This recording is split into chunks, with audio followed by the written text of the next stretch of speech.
Welcome to Edupedia World. In this video, we will discuss another form of presentation of data, that is graphic presentation. We have studied in the previous chapter that diagrams are used to present data in an attractive manner.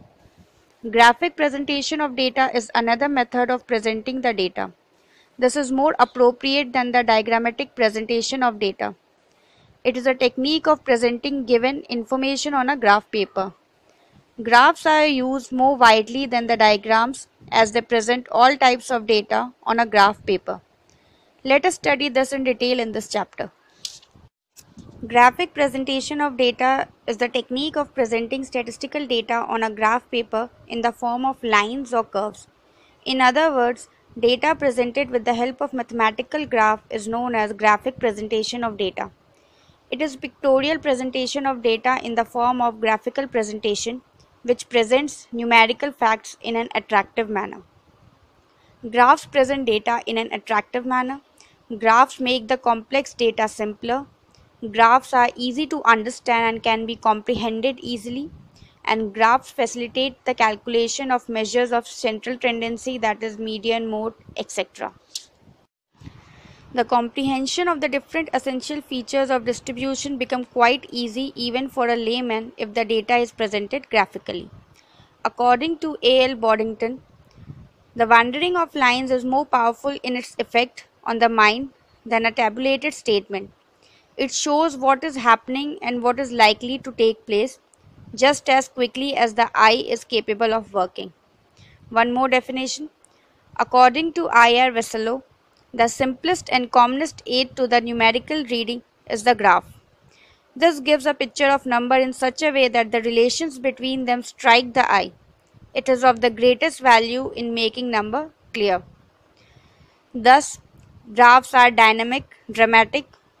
They are epitomize an epoch, each dot a fact, each slope an event, each curve a history. Wherever there are data to record, inferences to draw, or facts to tell, graphs furnish the unrevealed means whose power we are just beginning to realize. Next, we come to construction of graphs. First, division of graph. Keeping in mind the size and nature of data, a suitable intersecting point on the graph paper is assumed as a point of origin as a point O in the adjacent picture. Horizontal and vertical lines intersecting through this point are shown as bold lines. These bold lines are called axes.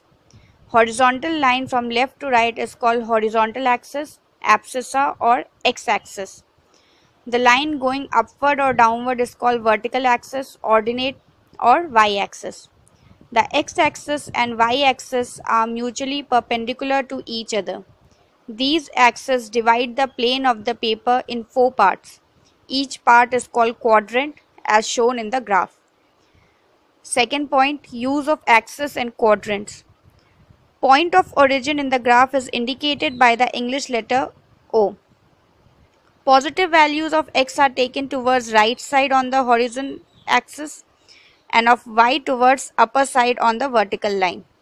Negative values of x are taken towards the left side on the horizontal line and of y towards the lower side on vertical line.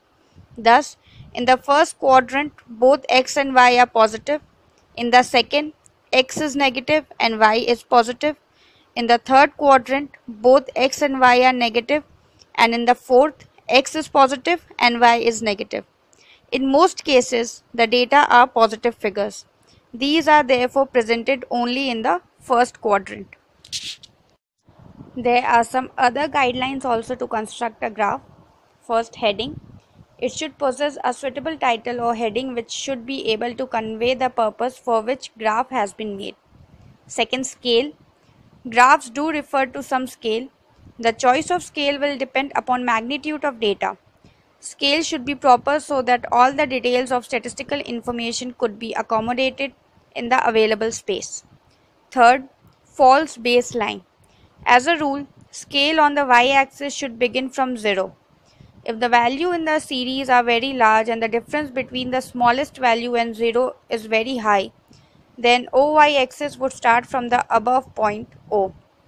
For example, if production of a company starts from rupees 5,000 and goes up to rupees 9,000 in 5 years, then we will use false baseline. Next point, drawing a line. We need to join the plotted points on the basis of values of x and y variables. We may use different lines to join the point. They should be clearly indicated. The line used may be simple line, broken line, dotted line, or we can use any color for making the difference. Fifth point, index. There should be proper index given along with the graph to explain the details of lines and colors used for presenting the variables in the graph. And the last point, use of tables. Corresponding tables should also be given along with graph so the complete information is given to the viewer. Use of tables is essential when the related information is required to be comprehended. Next, we come to advantages of graphs. A graph is a visual form of presentation of statistical data. Main advantages of graphical presentation are as follows. Graphs are interesting, attractive, and impressive. No knowledge of mathematics is required. This is the simplest method of presenting the data. We can determine the shape of distribution. It makes comparison between two or more phenomena easy. We can determine the pattern of the distribution. Certain statistical measures can be determined graphically, that is median, quartile, mode, correlation, etc. And it shows any trends that might be present and the way in which the trend change. These are the advantages of graphs. Next, we come to disadvantages of graphs. Many people are not accustomed to it and they do not attach much importance to it. Next, a curve simply shows tendency and fluctuation. Actual values are not known. Next point, graphic presentation may often give misleading impressions. Much depend upon the scale taken. Two different scales may show different fluctuation in the data. Next, accuracy is rather not possible in a graph. Graph cannot be quoted in support of some statement. And the last point, only one or two characteristics can be depicted in a graph. If more features are shown, the graph becomes difficult to follow. In spite of these defects, graphical presentation of statistical data is a valuable tool in the hand of a statistician, the utility of which is immense. Next, we come to difference between graphs and diagrams. All graphs are diagram, but not all diagrams are graph. This means that diagram is only a subset of graph. Next, graph is a representation of information using lines on 2 or 3 axes such as x, y, and z, whereas diagram is a simple pictorial representation of what a thing looks like or how it works. Next point, graphs are representations to a scale, whereas diagrams need not be to a scale. Next point, diagrams are more attractive to look at, which is why they are used in publicity, whereas graphs are for the use of statisticians and researchers. Next point, values of mean and median can be calculated through graphs, which is not possible with diagrams. Next point, graphs are drawn on graph paper, whereas diagrams do not need a graph paper. They can be drawn on a plain paper also. Next, for frequency distribution, only graphs are used and it cannot be represented through diagrams. Thus, we can say that graphs are more precise and accurate than the diagrams and are helpful to the statistician for the study of slopes, rates of change, and estimation wherever possible.